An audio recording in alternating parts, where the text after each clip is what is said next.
זאת הבקתה החדשה שלנו באלפי. בואו נראה לכם אותה קצת מקרוב.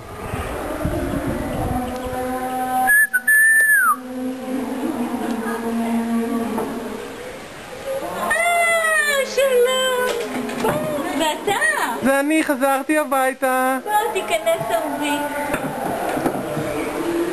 תודה רבה. את רוצה להראות לאורחים את הבקתה? זאת המיטה הענקית עם הקילה. מה היא מקלחת? וכאן חדר האמבטיה נחמד.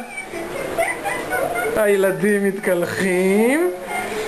השכנים מלמעלה יכולים לצפות.